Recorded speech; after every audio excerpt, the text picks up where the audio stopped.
Hello everyone, welcome welcome welcome. तो लीजिए बेटा, आज हम स्टार्ट करने वाले हैं अपना सोर्सेज ऑफ लॉ से आगे वाला पार्ट। लास्ट क्लास में हम लोगों ने सोर्सेज ऑफ लॉ वाला पार्ट कंप्लीट कर लिया था। अब हम उसमें आगे कंटिन्यू करने वाले हैं और आज एक नहीं दो पार्ट कवर करने वाले हैं। एक हम पढ़ने वाले हैं बेटा लेजिस्लेटिव प्रोसीजर, जो आपके पास में जो प्रोसेस इंडिया में फॉलो किया जाता है लॉ मेकर की साइड से, एक वो प्रोसेस। एंड सेकंड इज हम पढ़ेंगे प्राइमरी एंड सबऑर्डिनेट लेजिस्लेशंस क्या होती हैं। आओ बात करते हैं। तो बिना वक्त गवाए सीधा मुद्दे पे आते हैं, समझते हैं बात को। लीजिए गाइस, स्टार्ट करते हैं। नोट्स आपके सामने है, देखो ध्यान से। हमारा पहला टॉपिक आज हमारा होने वाला है कि भैया जो आपका इंडिया में लेजिस्लेटिव प्रोसेस फॉलो किया जाता है वो एक्चुअली है क्या, और कैसे इसे सीक्वेंस में हमें याद करना होता है। तो साथ साथ में याद करते रहेंगे, समझते रहेंगे हर चीज को। आओ बात करते हैं।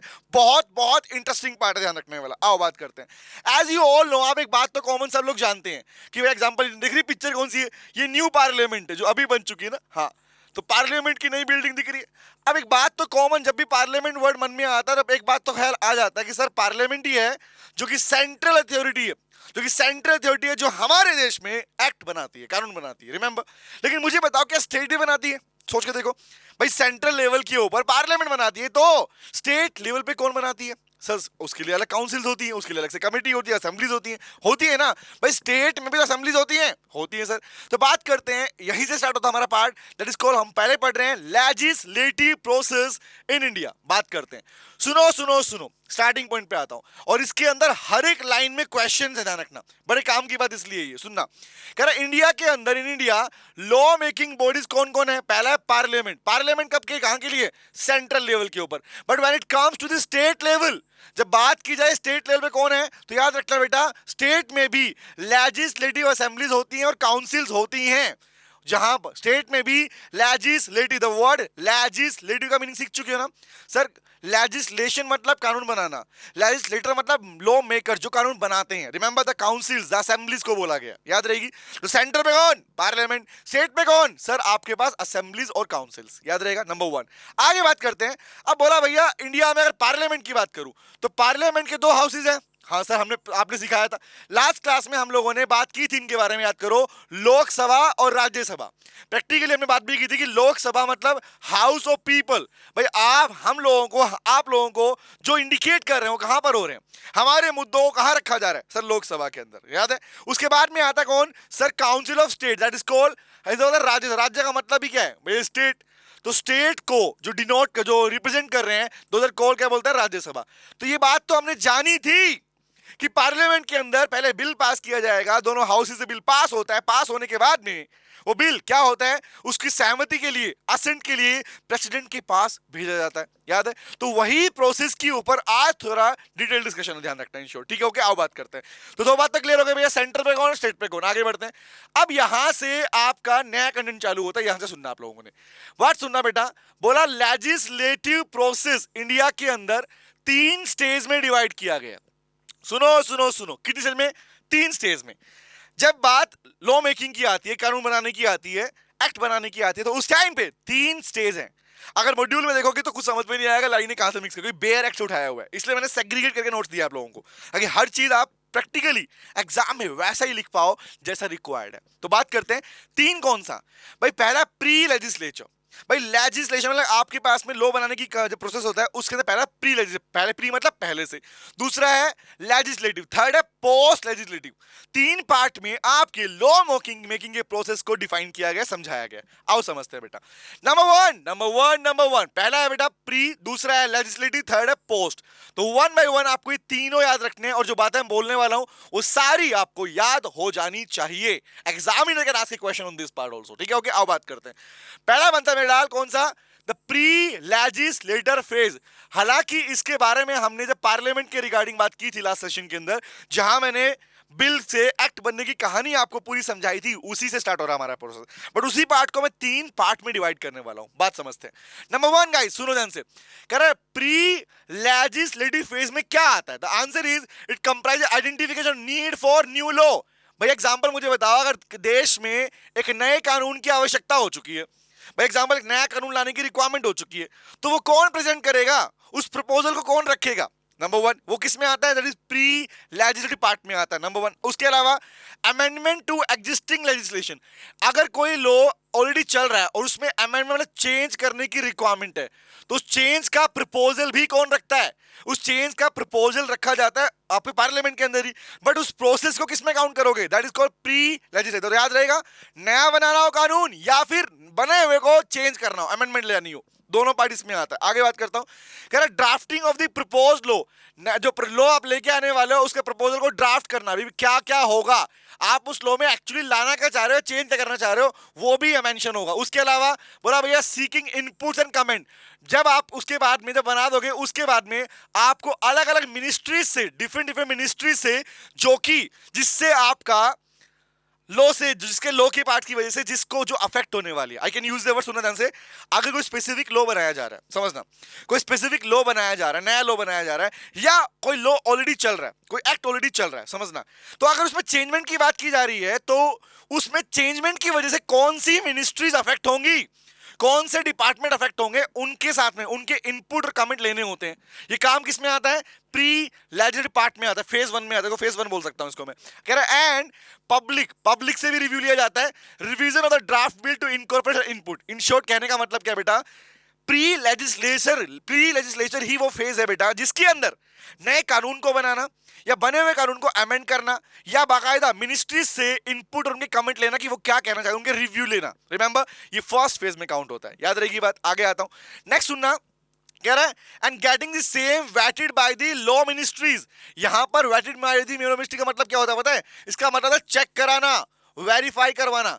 जब आप लोग प्रपोज कर देते हो, जब शुरुआत में कोई बिल है, कोई नया लॉ लेके आ रहे हो, तो उसको जब प्रपोज कर देते हो तो लॉ मिनिस्ट्री से उसे चेक भी करवाया जाता है, उसको दिखाया जाता है कि भैया देख लो, हमने ये कमेंट लिए, हमने पॉइंट रखे हैं, हमने चीजें चेंज करने की बात कर रहे हैं, तो आप चेक कर लीजिए क्या कुछ और पार्ट तो ऐसा नहीं है जिसपे आप भी कमेंट देना चाहते हैं। नंबर टू, जब ये पूरा पार्ट हो जाता है गाइज, तो उसी फेज में एक पार्ट हो जाता है इसको presented to the cabinet for approval. जब तब जाके आप उस पार्ट को अप्रूवल की बात पे आते हो। नॉर्मली याद करो, नॉर्मली हम क्या याद रखते हैं कि बिल लाया गया, पास किया गया, लेकिन बिल जब लाया गया, उस बिल को प्रपोज करने से पहले भी काम होता है ना। याद है क्या बोल रहा हूं? कहने का मतलब क्या, इन शॉर्ट समझना, अगर मान लो कोई नया लॉ लाया जा रहा है या किसी लॉ में चेंजेस किए जा रहे हैं, समझना, तो जवाब दो क्या उससे पहले, जब तक वो पार्लियामेंट में आएगा, पार्लियामेंट में आने से पहले भी तो उसके ऊपर डिस्कशन होगा, उस पर अप्रूवल लगेगा? हाँ सर। तो वो फेज किस में काउंट होगा? क्योंकि हमने जहां से बिल से पार्लियामेंट में आने की बात करते हैं, तो पार्लियामेंट में जब कोई बिल पहुंच जाता है, समझना बड़े ध्यान से बोल रहा हूं मैं, पार्लियामेंट में जब कोई बिल पहुंच जाता है और उसको बिल से एक्ट बनने की कहानी है, वो दो फेज है, legislative phase and post legislative phase. But pre में क्या आया, उस बिल को पार्लियामेंट में प्रेजेंट करने से पहले का जो काम है वो सब क्या कहलाता है? प्री लेजिस्लेटिव फेज कहलाता है। तो बात आई भाई, कैबिनेट को ये क्या होगा, कैबिनेट को अप्रूवल के लिए वो बिल भेज दिया जाता है। ये है हमारा पहला फेज। बोलो याद रहेगा बेटा, याद रहेगा। एग्जामिनर ने बोला नया लॉ बनाना है, प्रपोजल दिया गया, मिनिस्ट्री अप्रूवल लिया गया, किस में आता है? आंसर प्री फेज में आता है हमारे पास। क्लियर है? आगे बढ़ू, नेक्स्ट पे आते हैं गाइस। अब आया बात किसकी? ये बात तो वो जो हमने करी थी, कौन सी वाली sir? Legislative phase, the phase number 2। I can use the word, लिख लो इसको, इट इज फेज या स्टेज नंबर 2 बेटा, ठीक है। वो स्टेज 1 थी, ये कौन सा थी? This is stage number 1, this is stage number 1। ये था फेज नंबर 1, स्टेज नंबर 1, और ये था दूसरा कौन सा है? Stage number 2।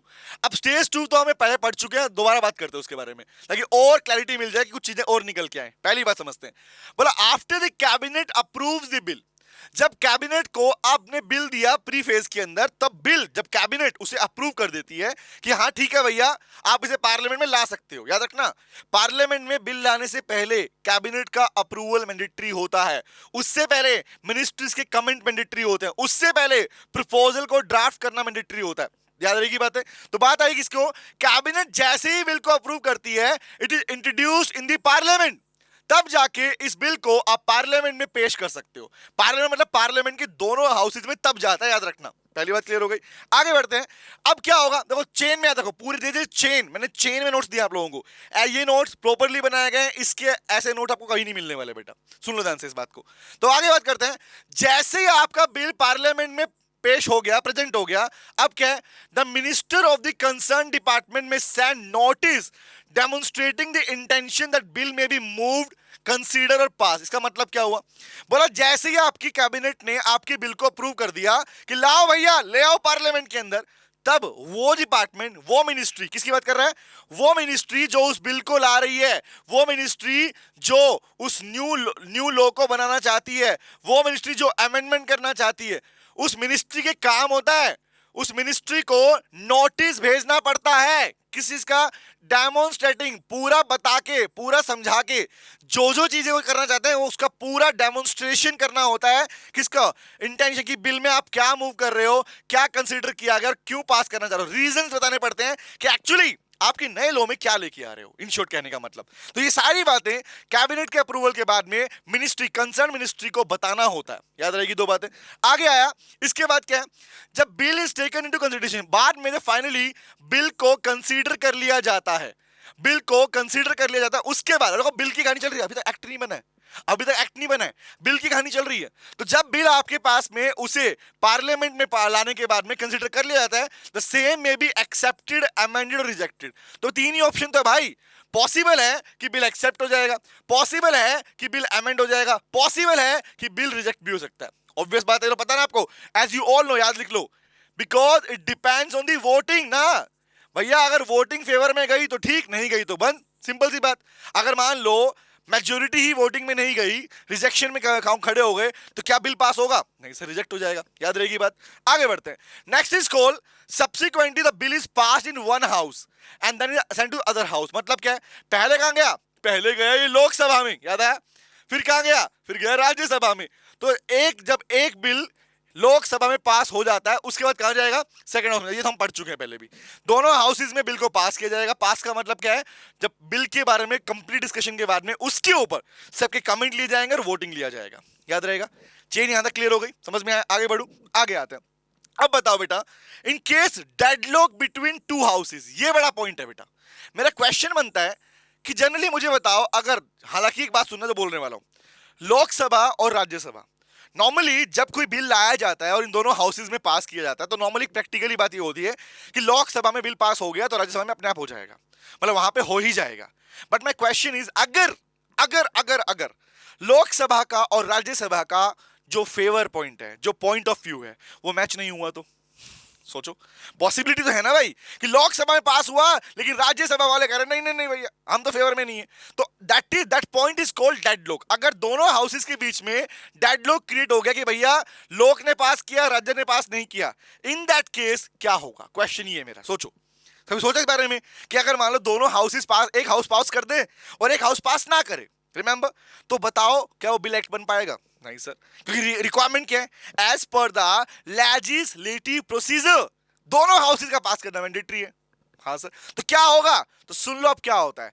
ऐसी कंडीशन में, पहले सुन लो फिर रीडिंग करवाता हूं। ऐसी कंडीशन में जब पार्लियामेंट के दोनों हाउसेस एग्री नहीं करते सेम पॉइंट ऑफ व्यू के ऊपर, दोनों का पार्ट मैच नहीं करता, दैट इज कॉल्ड डेडलॉक। उसे डेडलॉक कहा जाता है कि भैया अब बात अटक गई है, बात रुक गई है, अब कौन लाएगा। तो उस केस में पिक्चर में साक्षात प्रेजेंट होते हैं कौन, द प्रेसिडेंट। कौन आता है इसमें पिक्चर में, the president.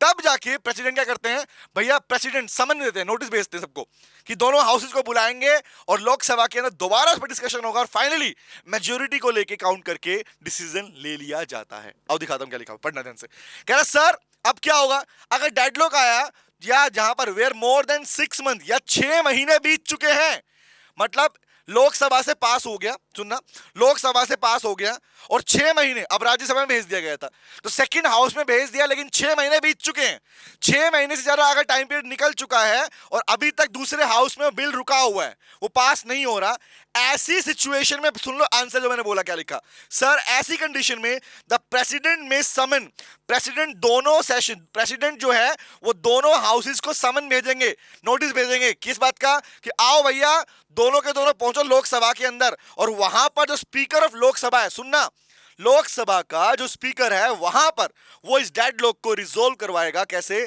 Bye simple majority. जिनको दिक्कत है अब एक काम करो, दोनों के दोनों हाउस आ जाओ। अभी तक क्या था भाई लोग अलग राज्य अलग। अब बोला नहीं नहीं, तुम्हें दिक्कत थी ना, दोनों हाउस पहुंचे एक ही जगह पर, अब हम उस पे कॉमन डिसीजन ले लेंगे by majority, that means 75% voting अगर फेवर में गया तो डन, नहीं गया तो रिजेक्ट। बोलो क्लियर हुआ? And this is called the second phase guys, which is called legislative phase. Generally बच्चे जो पढ़ते बोलते बिल पास हुआ वो वाला पार्ट था, लेकिन actually this is the detailed information for the legislative procedure. बोलो याद रहेंगी बातें? तो हमने प्री पढ़ लिया, प्री वाला पार्ट में क्या था, लाना बिल को अप्रूवल के लिए भेजना, उसके बाद में बिल पार्लियामेंट में आने से लेके उसका पासिंग वाले पार्ट तक की कहानी आती है नंबर फेज नंबर 2 के अंदर। याद रहेगी बात? आगे बढ़ूं, आते हैं।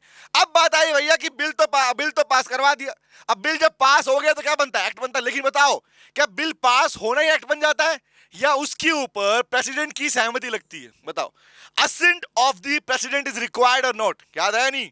सहमति चाहिए नहीं चाहिए? चाहिए। आओ बताता हूं कैसे, सुनो। अब बात समझना, कह रहा वंस द बिल पास्ड, एक बार जब बिल पास हो गया बाय बोथ दी हाउसेज, जब दोनों हाउसेज ने, लोकसभा ने दोनों हाउसेज ने उसे पास कर दिया, अब क्या होगा? बोला copy of the bill is sent to the legislative department of ministry of law. क्या बोल रहा हूं? सुनना, उस बिल की कॉपी, अभी तक ऐसे नहीं है, नॉर्मली हम क्या याद रखते हैं पता है? देखो सुनो, याद करने के पॉइंट हम ये बोलते हैं कि बिल, हाँ बिल था, बिल को पास कर दिया गया, पास के बाद में सहमति के लिए भेज दिया। बट प्रेसिडेंट की सहमति लेने से पहले भी काम होता है। प्रेसिडेंट की सहमति लेने से पहले भी काम होता है। वो काम ये होता है बेटा कि अब उस बिल को जिसको पास किया गया, क्या उसमें कोई काट छाट करनी है या नहीं करनी है। पॉसिबली मान लो जिस चीज को अग्री नहीं किया गया, कोई चीजें ऐसी थी जिसमें एडिशन किया गया, तो क्या उसको चेक नहीं किया जाएगा, स्क्रूटनाइज नहीं किया जाएगा? किया जाएगा। तो इसके लिए क्या होता है, उस बिल की एक कॉपी को भेजा जाता है किसको बेटा? किसको बेटा? मिनिस्ट्री ऑफ लॉ को। मिनिस्ट्री ऑफ लॉ को भेजोगे, और किसको भेजोगे? Justice of scrutiny, that means call sir, अब यहां पर इस बिल की काट छाट चालू होगी। स्क्रूटिनी बोलते हैं, स्क्रूटनाइज बोलते हैं काट छाट करना। काट छाट बोले तो इन शॉर्ट कहने का मतलब क्या बेटा? इन शॉर्ट कुछ चीजें हटानी थी जिनको अग्री नहीं किया गया, या कुछ चीजें एडिशन में आई थी, वो फाइनलाइज की जाएंगी। जब ये काम हो जाता है, जब बिल को काट छाट कर लिया जाएगा, अब नंबर किसका आएगा? अब किसका नंबर आएगा? जब पोस्ट स्क्रूटिनी, मतलब जब अपने पास में स्क्रूटनाइज हो चुका होगा, काट छाट हो चुकी होगी, तो ministry of law and justice जो है वो इसे प्रेजेंट करती है प्रेसिडेंट के पास में। याद रखना, कौन पास कर रहा है? हाउसेस पास नहीं कर रहे हैं, हाउस ने पास पहले कर दिया। ये जो बिल अब भेजा जा रहा है किसको, कौन भेज रहा है? Ministry of law and council, कौन सी? Ministry of law and justice of scrutiny. क्या करेंगी? ये भेजेंगी बेटा इसको प्रेसिडेंट की सहमति के लिए। तब क्या होगा? अब जैसे ही उसके ऊपर क्या मिलेगी, जैसे प्रेसिडेंट सहमति दे देंगे तो एक्ट बन जाएगा। सुनना क्या बोल रहा हूं? जैसे ही प्रेसिडेंट सहमति दे देंगे, साइन कर देंगे, लो भैया बना लो एक्ट, तो एक्ट बन गया। लेकिन एक क्वेश्चन मेरा और आया, सुनना। ये तो नॉर्मल पॉइंट था कि भाई ठीक है, पास कर दिया, बिल को स्क्रूटनाइज कर दिया, अब प्रेसिडेंट को भेज दिया, सहमति दे दी। बट मुझे बताओ, क्या प्रेसिडेंट भी चाहे, क्या प्रेसिडेंट के पास ये पावर होती है कि वो चाहे तो उस बिल को जो ऑलरेडी पास हो चुका है उसे दोबारा से रिकंसीडर के लिए भेज दे? क्वेश्चन सोच के देखो, लगाओ दिमाग। नॉर्मल केस क्या होता है? भाई बिल पास कर दिया, कॉपी भेज दी, प्रेसिडेंट ने साइन कर दिए। बट सोचो प्रेसिडेंट ने, अगर प्रेसिडेंट को लगा, या एग्जांपल के लिए मुझे बताओ, मिनिस्ट्री ऑफ लॉ ने या मिनिस्ट्री ऑफ स्क्रूटिनी ने बोल दिया कि सर इसमें कुछ गड़बड़ी है, तो क्या president is having the power कि वो उस बिल को भेज दे दोबारा से हाउसेस के अंदर, कि दोबारा चेक करो भाई तुम लोग? आंसर इज यस गाइस, ये पावर प्रेसिडेंट के पास में होती है।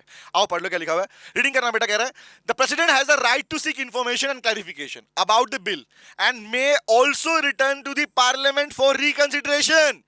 प्रेसिडेंट चाहे तो उस बिल को, अगर कोई काट छाट लगी या कोई रिक्वायरमेंट लगी, जो कि रिकमेंडेशन कहां से आया? मिनिस्ट्री ऑफ लॉ की साइड से, तो उस सिचुएशन में प्रेसिडेंट सहमति देने से पहले, असेंट देने से पहले उस बिल को दोबारा से कंसीडर करने के लिए भेज सकते हैं। याद रखना। आगे पढ़ना। कह रहा sir after the president give the assent, लेकिन अगर बात सोचो, जैसे प्रेसिडेंट ने सहमति दे दी तो क्या होगा? उस बिल को एक्ट मान लिया जाएगा, उस बिल को एक्ट मान लिया जाएगा। तो देखो समझना, जब भी हम लोग लिखते हैं, हम पढ़ते हैं, हमने हर एक्ट में एक बात लिखी थी कि बिल की असेंट सहमति कब मिली और बिल कमेंस कब हुआ, केम इनटू फोर्स कब हुआ। याद है ये बात? तो कहने का मतलब क्या है? सहमति मिलने का मतलब उसके बाद में जो रूल्स रेगुलेशंस हैं, जो लॉज हैं, उन्हें फोर्समेंट में लाया जाएगा। याद है बात? तो बताओ मुझे, जैसे प्रेसिडेंट सहमति देता है, नहीं दिया तो क्या है? कंसिडरेशन के लिए भेजेगा। दे दिया तो क्या बोलेंगे? Subsequently bill is brought into force. तो इसका मतलब क्या हुआ? अब बिल कमेंसमेंट में या एनफोर्समेंट में आ चुका होता है। कहने का मतलब क्या हुआ, इसका मतलब ये हुआ जनरल पब्लिक पर अप्लाई किया जाएगा। तो वो डेट जब बनती है किस लिए होती है, जब रूल रेगुलेशन को इंप्लीमेंट करने का डिसीजन लेती है कंसर्न मिनिस्ट्री, जो इस मिनिस्ट्री ऑफ लॉ के बारे में हाथ पार्ट होता है, वो उसे इंप्लीमेंट करवाने का पार्ट रखती है। तो ये है हमारा कंप्लीट इंडिया के अंदर चलने वाला प्रोसेस, जिससे लॉ बनाया जाता है। बिल को पास करने से पहले क्या, बिल के पासिंग के टाइम पर क्या, और बिल पास होने के बाद उसके एक्ट बनने के बाद भी उसे एनफोर्समेंट कराती है मिनिस्ट्री हमारे पास में, द कंसर्न मिनिस्ट्री में मिनिस्ट्री ऑफ लॉ है, उसको करवाती है। बोलो बेटा क्लियर है? एंड दिस पर्टिकुलर पार्ट, इतना ही पार्ट है, इतना ही टॉपिक था जिसको मैंने सीक्वेंस पार्ट में लिखा। ये नोट्स ऐसे आपको कहीं नहीं मिलने वाले, क्योंकि मैंने प्रॉपर इसको आपके लिए स्पेसिफिकली बनाया है। जैसा बनाया वैसे एग्जाम में लिख के आओगे, पूरा नंबर मिलेगा, डैम श्योर मिलेगा। तो ये था हमारा पहला पार्ट जो हमें डिस्कस करना था, that is called the legislative process in India. अब बात करूंगा नेक्स्ट टॉपिक के बारे में। यहां तक क्लियर सबको, कोई दिक्कत है? 3 फेज है, प्री, लेजिस्लेटर एंड पोस्ट। याद रहेगी बात है। इंडिविजुअल कोई फेज आपसे पूछा जाए, आप बता सकते हो उसके ऊपर आंसर, जाने आ गया है। अब बात करते हैं बेटा एक और पार्ट की, फिर ये पार्ट खत्म हो जाएगा हमारा, एंड दैट इज कॉल्ड, अब नंबर आएगा किसका, अभी तो बिल, अब तो लॉ बनाने की बात तो कर ली, अब आया प्राइमरी एंड सबऑर्डिनेट लेजिस्लेशन। मतलब आपके लेजिस्लेटिव पार्ट को डिवाइड किया गया। देखो अभी सुनना, 2 मिनट डिफरेंस समझना। जब बात कर रहा हूं मैं लेजिस्लेटिव प्रोसेस की, दैट मींस कहने का मतलब इंडिया में जब लॉ बनाया जा रहा है तो उसके स्टेप्स की बात कर रहा हूं। क्या बोला मैंने? While you talking about the कौन सी, प्री, लेजिस्लेटिव एंड पोस्ट, याद है, प्री, करंट और पोस्ट की बात कर रहा हूं। तो उसका मतलब तो ये होता है कि लॉ बनाने का प्रोसीजर कैसे है, रिमेंबर। अब क्या बात कर रहा हूं कि भैया अगर आपका इंडिया में जो लेजिस्लेटिव प्रोसेस फॉलो होता है, उसको कितने पार्ट में डिवाइड किया गया, उसे कितने पार्ट में डिवाइड किया गया। एग्जांपल पूछूं, मतलब पार्लियामेंट किस में आती है, द इंडियन कॉन्स्टिट्यूशन हमने पढ़ा है वो किस में आता है, या डिफेंस की बात करूं, बाकी मिनिस्ट्रीज की बात, कैबिनेट की बात करूं, ये किस में आते हैं, म्युनिसिपल कमेटी किस में आती है, ये जो यूनिवर्सिटीज होती हैं, दिल्ली यूनिवर्सिटी है ना, कुरुक्षेत्र यूनिवर्सिटी है, ये किस में आती हैं। तो प्रैक्टिकली ये आपको पता होना चाहिए। हालांकि मैं बोल रहा हूं आपको, मैं 2 पार्ट है, ध्यान रखना, 2 पार्ट में डिवाइड किया गया। उस 2 में भी 3 पार्ट इंपॉर्टेंट है, लेकिन ध्यान रखना मैंने 5 दिए इस टॉपिक के नोट्स के अंदर, ताकि तुम्हें क्लैरिटी भी पता होनी। लो खाली ये थोड़ी कि बस ओके सिलेबस में 3 टॉपिक था याद होगा, नो, कुछ एक्स्ट्रा कनेक्टेड जो आपको याद भी होना चाहिए हमारे पास में। स्टार्ट करें, अब बताता हूं, दिखाता हूं। This part is very very very very very important, लिख लो इस पे, it is very very very very very important. अब सुनना बेटा ध्यान से, 2 बातें और बहुत इजी बात है, बहुत आसान है सर, बहुत आसान है, बस इंटरेस्टिंग है, ध्यान सुनना, क्योंकि ये आपको प्रैक्टिकल नॉलेज की भी रिक्वायर्ड है, याद रखना, समझना। अब बात आई, there 2 phases, I can use the word phase तो पढ़ लिए, स्टेज तो पढ़ ली, दैट इज स्टेप तो पढ़ ली। अब नंबर आया कि क्या लेजिस्लेशन को भी या लॉ मेकिंग प्रोसेस को भी डिवाइड किया गया? आंसर इज यस बेटा, 2 पार्ट में डिवाइड किया। पहले कुछ बोलूंगा, फिर रीडिंग करेंगे, फिर पढ़ेंगे इस पार्ट को, सुनना। 2 पार्ट कौन सा बेटा? अगर मैं बोलूं 2 अथॉरिटीज है, one is called supreme authority. Supreme authority, इसी को नाम दिया गया प्राइमरी अथॉरिटी, समझ में आया? सेकेंडरी को बोलते हैं सबऑर्डिनेट। तो सुपीरियर एंड सबऑर्डिनेट, उसी से निकला प्राइमरी एंड सबऑर्डिनेट, याद रहेगा। प्राइमरी का इनाम है बेटा सुप्रीम अथॉरिटी, रिमेंबर, याद रहेगा। ये सॉवरेन अथॉरिटी बोलते हैं इसको। आओ दिखाता हूं, समझते हैं बात को। लिसन टू मी गाइस, पहला वर्ड है बेटा लाल, प्राइमरी लेजिस्लेशन का मतलब समझते हैं। प्राइमरी मतलब सुप्रीम को बोलते हैं। तो किसको बोला, पढ़ना ध्यान से।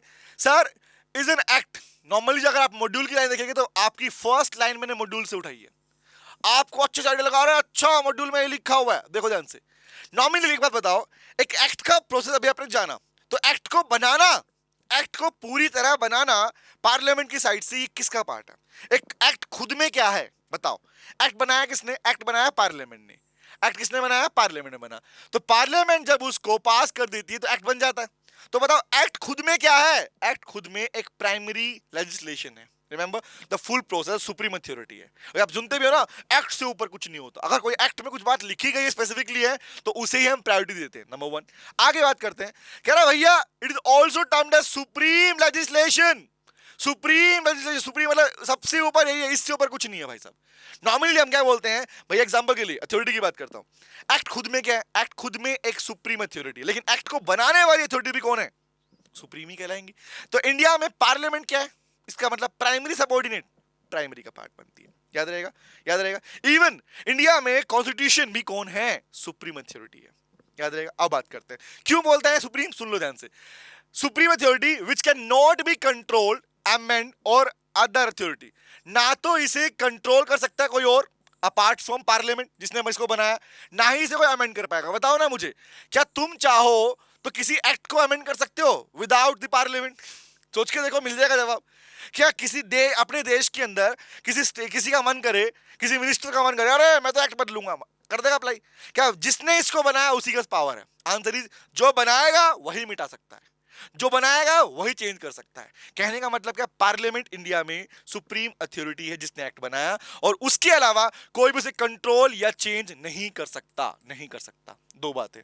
तीसरी बात पे आता हूं, सेम एज लाइक इंडिया में कॉन्स्टिट्यूशन भी किसका एग्जांपल है? Is also a part of supreme legislation. We can use the word, why I am using the word supreme, it simply means that guide primary authority, primary legislation.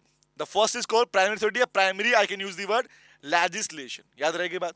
तो आप ये भी जानते हो बेटा, सर अथॉरिटी कॉन्स्टिट्यूशन को भी change करने का, चैलेंज करने का राइट किसी के पास नहीं है, एक्सेप्ट कुछ केसेस ऐसे जहां पर कोर्ट उसे चैलेंज कर सकता है, that is called supreme court. याद रहेगी बात? तो ये बन गया हमारा कौन सा, द प्राइमरी लेजिस्लेशन। बट अगर मैं बोलूं सर कौन सा ज्यादा इंपॉर्टेंट है, आता ना क्वेश्चन बच्चों मन में, सर इन दोनों में से कौन सा एग्जामिनेशन पॉइंट से ज्यादा important? Answer is guys, examiner चाहे तो आपसे प्राइमरी और सबऑर्डिनेट का डिफरेंस पूछ सकता है, पूछा गया पहले। एग्जामिनर में इन दोनों में से अगर प्रायोरिटी देता है तो प्रायोरिटी है मेरे लाल किसको? सबऑर्डिनेट को। Subordinate legislation is having the priority basis. ये आपके पास में मोस्ट इंपॉर्टेंट बनता है, इसके ऊपर क्वेश्चन एग्जाम में स्पेसिफिकली पूछा गया है, पूछा जाता है। बात करें, आओ दिखाता हूं। सुनो सुनो सुनो, सबऑर्डिनेट का मतलब क्या हुआ? तो क्या पार्लियामेंट सबऑर्डिनेट है? No sir. क्या कॉन्स्टिट्यूशन सबऑर्डिनेट है? Answer is no sir. लेकिन एक बात बताओ, जब कोई एक्ट बना दिया गया, उस एक्ट को इंप्लीमेंट करवाना है, लागू करवाना है, उसके ऊपर रूल्स एंड रेगुलेशन को डिसाइड किया जाएगा, उन्हें इंप्लीमेंटेशन करवाना है, रिमेंबर? या एग्जांपल किसी भी तरह का चेंजमेंट लेके आना है जिसको पब्लिक तक पहुंचाया जाएगा, उसके ऊपर आदेश देने की बातें आ रही है। मतलब एग्जांपल के लिए मुझे बताओ, क्या बार बार अगर एक्ट में माइनर चेंजेस की रिक्वायरमेंट होती है, रिपीटिंग अगेन, छोटे मोटे स्टेट वाइज एग्जांपल, अब इतनी सारी स्टेट्स हैं इंडिया के अंदर, एक बात समझना, डिफरेंट स्टेट्स में जब चीजों को इंप्लीमेंट करवाया जाएगा, यूनिवर्सिटी के अंदर की बात करूं, रिमेंबर लोकल गवर्नमेंट की बात, लोकल गवर्नमेंट बोलते हैं एमसीडी को, पंचायत वगैरह को, इनमें चेंजेस की बात करूं, तो क्या बार बार पार्लियामेंट जाओगे क्या? बताओ, गांवों को अलग अलग विलेज में कुछ कुछ चलता है सिस्टम, तो उनको बदलने के लिए, उनमें एडिशन करने के लिए क्या बार बार पार्लियामेंट पहुंचोगे? No sir. ऐसी कंडीशन में जब अथॉरिटी, जिन अथॉरिटीज को पार्ट दिया जाता है, एग्जांपल दिल्ली में एमसीडी, रिमेंबर बोलते हैं municipal committee of Delhi, Mumbai में बीएमसी बोलते हैं, जैसे पहले था एमएमसी था पहले, अब क्या BMC, Mumbai municipal corporation, remember? तो जब आप मुझे बताओ, इन दैट केस क्या इनके पास पावर नहीं होती? क्या पावर दी गई? छोटे छोटे कामों के लिए क्या दे दी? पावर दे दी गई। एक्ट को चेंज नहीं कर रहे लोग, एडिशंस कर रहे हैं, चीजें चेंज कर रहे हैं, कुछ पार्ट इनको पास दे दिया गया, रिमेंबर? एग्जांपल दिल्ली में पानी के बिल के रेट कौन फिक्स करेगा? सोचो, एमसीडी करती है। सर दिल्ली के अंदर बिजली के बारे में बात करें, बीएससीएस। तो कहने का मतलब क्या है, जो अथॉरिटी बीएससीएस हो गया, यूपीवीएन हो गया, हरियाणा में डीएचवीबीएन कंपनी है जो पावर सेगमेंट संभालती है, तो ये कौन है? इन्हें बोलते हैं सबऑर्डिनेट लेजिस्लेशन। क्या बोलते हैं? Subordinate legislation. याद रही बात है? आओ बात करते हैं, सुनो ध्यान से बेटा। कह रहा subordinate is that which proceeds from any other authority. मतलब पार्लियामेंट डील नहीं कर रही इसको, डिफरेंट अथॉरिटी डील कर रही है। एग्जांपल के लिए दिल्ली में एमसीडी, बिजली के लिए बीएससीएस, कंपनी है ना भाई, सिंपल सी बात, अथॉरिटी है रखने वाला। इसके अलावा अगर बात करूं मुंबई में बीएमसी, क्या है? क्या है? यूपी में अलग है, रिमेंबर नोएडा अथॉरिटी। यूपी की बात, नोएडा में क्या? नोएडा में रहता हूं, नोएडा में क्या? Noida authority, remember? तो अलग अलग अथॉरिटीज बनी हुई हैं जिनके पास पावर है अपने अपने काम को संभालने के लिए, चेंजेस करने के लिए, तो उन्हें बोलते हैं बेटा सबऑर्डिनेट लेजिस्लेशंस। Subordinate legislations. बात करें, आओ दिखाता हूं, आगे पढ़ते हैं। कह रहे sir it save the parliament from undue pressure. Obvious भाई, जब अभी सिंपल सी बात, छोटे छोटे कामों के लिए पार्लियामेंट पहुंच जाओगे तुम? नहीं सर नहीं, ऐसा तो नहीं है। तो छोटे छोटे कामों के लिए पार्लियामेंट नहीं जा रहे हो भैया, उसके पार्लियामेंट ने अपना काम बचाने के लिए ही सुप्रीम अथॉरिटी ने इनको पावर दे दी कि तुम डिसीजन ले लो अपने आप से। चले आगे आओ। कह रहा it save times and allows for Swift action. अब बताओ, कभी अगर मान लो, कभी बताओ अगर इमीडिएट एक्शन लेने की रिक्वायरमेंट है इमरजेंसी कंडीशन के अंदर, तो वहां पर बताओ क्या वहां पर पार्लियामेंट को लेके आओगे? जी जाएंगे पहले पार्लियामेंट में, हाउसेस बुलाएंगे? No sir. पार्लियामेंट ने ये पावर दी हुई है, इवन कॉन्स्टिट्यूशन ने भी हमें पावर दी हुई है that you can make your own decisions. आगे नेक्स्ट पे आता हूं, आगे आता है, sometimes internal regulation is not possible for the supervise at all time by parliament. होता है ना भैया, लाइन का लिखिए कि काफी बार होता है कि पार्लियामेंट छोटी छोटी चीजों को सुपरवाइज नहीं कर सकती। तो ऐसी कंडीशन के अंदर, because it is very technical and detail, इसीलिए सब ordinate legislation steps in. That means तब जाके पिक्चर में कौन आता है, जहां पर पार्लियामेंट चीजें सुपरवाइज नहीं कर पाता ग्राउंड लेवल के ऊपर, वहां पर यही सबऑर्डिनेट लेजिस्लेशंस होती हैं जो कंट्रोल करती हैं। ऐसे बहुत सारे एक्ट भी बने हुए, एग्जांपल मैं बात करूं आप लोगों से, जो ब्रिटिश के टाइम से चलते हुए आ रहे हैं। The police act, remember the Indian police act है हमारे पास 1861। ऐसे द एविडेंस एक्ट 1872, ये पहले के बने हुए भाई, आज भी चल रहे हैं। समझ रहे क्या बोल रहा हूं? क्या है ये एक्ट, किसने बनाया? पहले बन चुके थे, आज भी चल रहे हैं। तो क्या इसमें आता है? सबऑर्डिनेट लेजिस्लेशन के अंदर आते हैं, सबऑर्डिनेट लेजिस्लेशन के अंदर आते हैं। बोलो क्लियर रहेगा? आगे बात करें, अब बात समझते हैं। कह रहा भैया यही होती हैं जो क्या करती हैं, रूल बनाती हैं, रेगुलेशन बनाती हैं, पॉलिसी बनाती है, नोटिस बनाती है, या प्रोक्लेमेशन में बोलते हैं बेटा आदेश को। रिमेंबर, आदेश देना, रिमेंबर, ऑर्डर देना, ऑर्डर पास करना, अध्यादेश पास करना, रिमेंबर। तो ये पार्ट कौन करता है? अध्यादेश पास करना किस में आता है? ये भी इसमें आता है। सर्कुलर, नोटिफिकेशंस किस में आते हैं? ये सारे काम सबऑर्डिनेट लेजिस्लेशंस ही करती हैं। बोलो याद रहेगा बेटा? क्लियर है? तो ये था किसका काम है कि होती क्या है। अब मुद्दा ये आता है एक पार्ट कि एक्चुअली सबऑर्डिनेट के भी टाइप हैं। अब सुनना, बड़े काम की बात है। तीन, अभी करंटली तीन ही लिखते हैं हमारे पास में, मैंने यहाँ पे 5 मेंशन किए क्योंकि होते 5 एक्चुअली, होते 5, चल भी रहे हैं पांचों के पांचों। तो है 3 जो आपको पढ़ने हैं, बट एग्जाम पॉइंट से 3 याद रखने हैं, बट 5 बताऊंगा आपको मैं, समझोगे? आओ बात करते हैं। सुनो सुनो सुनो, there are 5 kind of subordinate legislation that can understood as follows। Simple सी बात समझना, 5 आपके पास में लेजिस्लेशंस हैं, सबऑर्डिनेट की पार्ट्स हैं। पहला बेटा म्युनिसिपल, लेकिन ये आपके एग्जाम का हिस्सा नहीं है, नंबर 1। नंबर 2 मैं बताता हूं कौन कौन सी है। नंबर 2 है एग्जीक्यूटिव, ये एग्जाम का हिस्सा है। नंबर 2 इज एग्जाम का हिस्सा है। तीसरे की बात करता हूं सर। थर्ड इज कॉलोनियल, ये भी एग्जाम का हिस्सा नहीं है। This is not a part of examination, क्योंकि ब्रिटिश टाइम की बात करता है, बट इसको आपको पता होना चाहिए। नेक्स्ट पे आता हूं, ऑटोनॉमस। नेक्स्ट है ऑटोनॉमस वाला पार्ट, यस पता होना चाहिए। नेक्स्ट इज कॉल जुडिशियल, ये भी आपको पता होना चाहिए। तो 3 मेनली ध्यान रखना, जुडिशियल, एग्जीक्यूटिव, और आपके पास आप पढ़ चुके हो मेनली पार्लियामेंट की बात, तो पढ़िए ऑटोनॉमस का बात करें।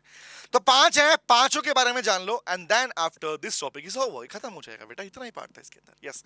और बल्कि बुक के कंटेंट से जरा हम इसको कवर कर रहे हैं हमारे पास में। चलो स्टार्ट करें, आओ बात करते हैं। और इससे रिक्वायरमेंट भी नहीं है पढ़ने की। चलिए आगे बात करते हैं।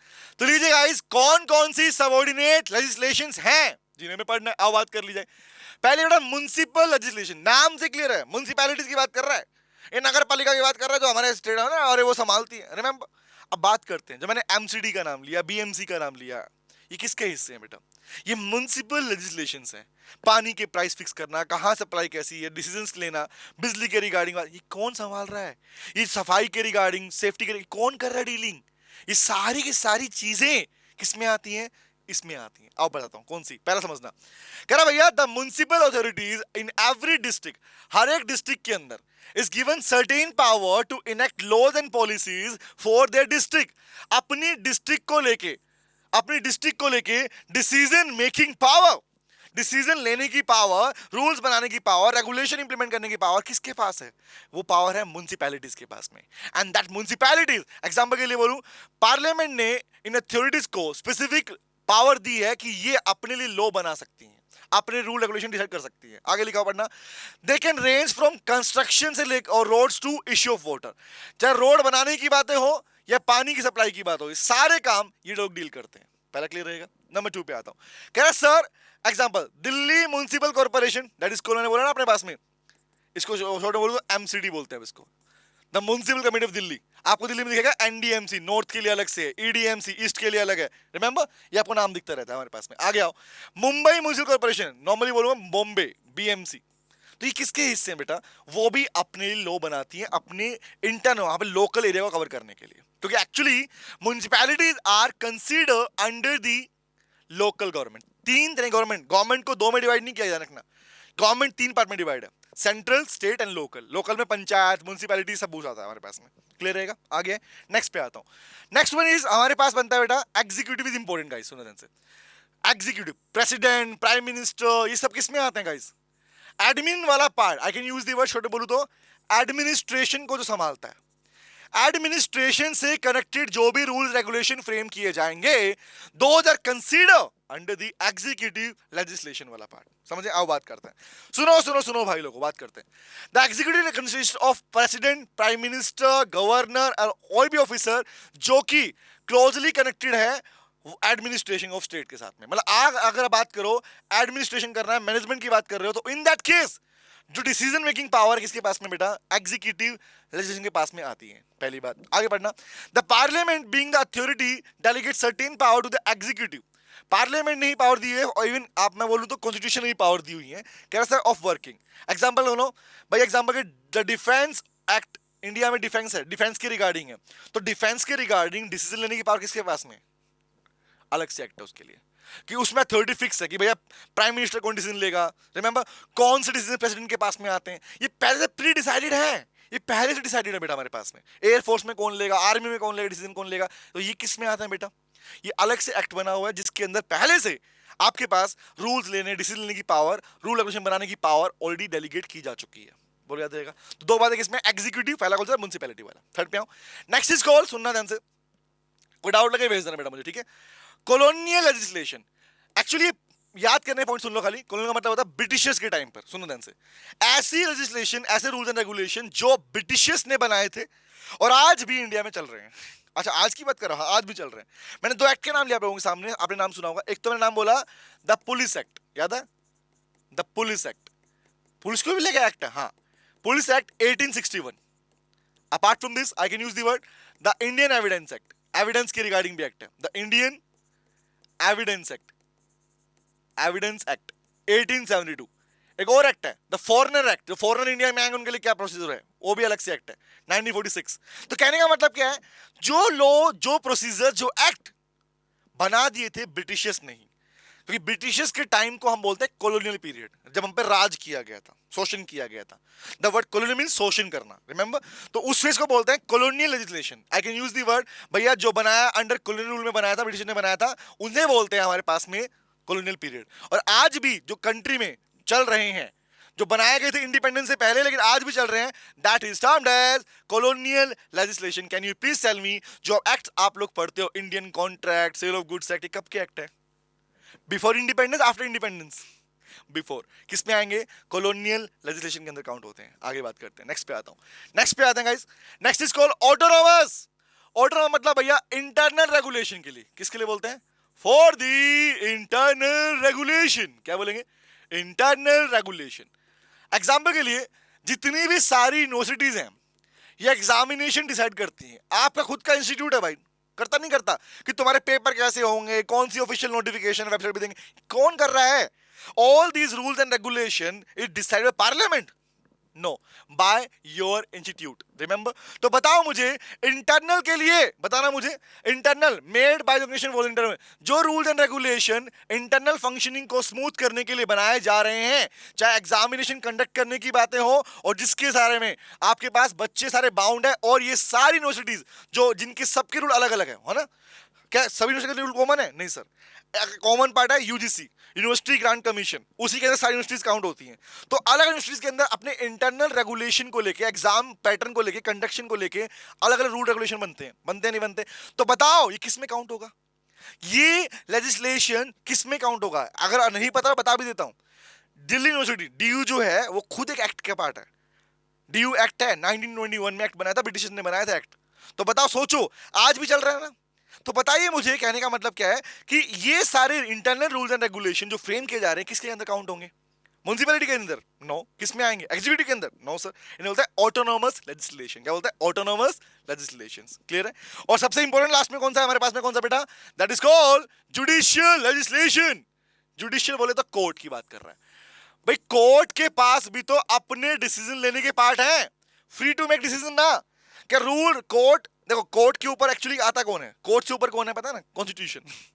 ठीक है, आप पढ़ चुके हैं हमारे पास में अपने पास district court, magistrate court, district court, high court, supreme court, remember? But इनसे ऊपर भी क्या है? कॉन्स्टिट्यूशन। तो कोर्ट लेकिन बताओ ध्यान देता है कॉन्स्टिट्यूशन के ऊपर चलता है, लेकिन क्या डिसीजन लेने का राइट नहीं है उसके पास में? है सर। क्या चेंज करने का राइट है डिसीजंस को? है सर। तो बात करते हैं, सुनो ध्यान से। कह रहा सर लास्ट कौन सा है? जो judiciary is given certain power to regulate their own internal procedure. अपने इंटरनल प्रोसीजर को कंडक्ट करने के लिए सर उसके पास खुद के पावर है। Example, when judiciary exercise this power and make legislation, such legislation, जब जुडिशरी कोर्ट जब अपने लिए डिसीजन बनाता है तो उसे क्या बोलते हैं बेटा? Those will be consider under the judicial legislation. Example के लिए दिल्ली में जो हाई कोर्ट है उसके लिए दिल्ली हाई कोर्ट रूल्स बने हुए हैं। दिल्ली हाई कोर्ट के अलग से अपने रूल बने हुए हैं जो दिल्ली हाई कोर्ट को गवर्न करते हैं, उसे गाइड करते हैं। तो ऐसे आपके पास में बॉम्बे हाई कोर्ट की बात कर लो तो डिफरेंट हाई कोर्ट जो भी है उनके इंटरनल रूल एंड रेगुलेशंस भी हैं। Those are decided by the judiciary system and those legislation will be considered as judicial legislation and that's it. यहां पर आपके दोनों पार्ट खत्म हो जाते हैं बेटा। एग्जाम में इससे ज्यादा कुछ नहीं आता, इसके ऊपर कुछ नहीं आता। समझ में आया? तो दो पार्ट हमने एक बार में खत्म कर लिए, पिछला बार हम लोग कर चुके थे। तो फिर भी कोई डाउट किसी बच्चे को रहेगा इसके ऊपर तो प्लीज डाउट मुझे पक्का भेजना। अभी के लिए गाना गाएंगे और जाएंगे कौन सा? बाय बाय और टाटा, सी यू अगेन, कल फिर मिलेंगे तेरे मेरे नैन। बाय बेटा, बाय, टेक केयर। हेलो बच्चों, कैसे हैं आप? मैं CA संतोष कुमार। मैंने और मेरी टीम ने डिसाइड किया कि जो क्वालिटी एजुकेशन मैं और मेरी टीम एक पर्टिकुलर एरिया में प्रोवाइड कर रहे हैं उसको पूरे देश में क्यों न फैलाया जाए at the reasonable cost under the brand name of COC education private limited. मेरे बच्चों, इस सक्सेस को हमने पाया कॉमर्स के स्टूडेंट्स किसी भी कोर्स के हो, वो पूरे ऑल ओवर इंडिया में बैठ के हमारे कोर्सेज से बेनिफिट ले रहे हैं या ले चुके हैं। हमें जो दूसरों से अलग करता है वो है हमारा डेली डाउट सेशन। हमारा जो एकेडमिक इंस्ट्रक्टर टीम है आपके कॉन्टिन्यूस आपके ग्रोथ पे वो नजर बनाए रखता है और आपको कॉन्टिन्यूस बेसिस पे मोटिवेट करना आपको स्टडी के लिए। मेरे बच्चों, कुछ रिव्यूज पूरे ऑल ओवर इंडिया से आए हैं, मैं चाहता हूं कि वो आपसे शेयर करूं। This is Komal Mishra of class 11. I am Rishi, preparing for CA Foundation. Hello, my name is Vanshika and I'm doing CA Intermediate. Ayaz from Bihar, student of COC since class 11th and now in foundation. I have purchased my CMA Intermediate from CSC Education. Hi everybody, this is Rahul. I am currently pursuing the CMA finals. मैंने YouTube पर पहली बार तो sir का class देखा, उनके पढ़ाने का तरीका मुझे बहुत ही पसंद आया। Very thankful to Santosh sir. He is really a very nice teacher. अगर मैं संतोष सर के टीचिंग स्टाइल के बारे में बात करूँ तो आपको महसूस ही नहीं होगा कि आप वीडियो क्लासेस में बैठो, आप लाइव क्लासेस में बैठो। Santosh sir has cleared all my doubts and he gives a very तगड़ा concept over accountancy. Thanks to COC, my concepts are pretty clear, my doubts get clear right away and I'm even able to score a good mark. इसलिए मैं संतोष sir का दिल से thank you so much कहना चाहता हूँ। आइए आप भी हमारे साथ ज्वाइन करें और सक्सेस के पाथ पे आप भी हमारे साथ अपने सपनों को पूरा करें। थैंक यू बच्चों।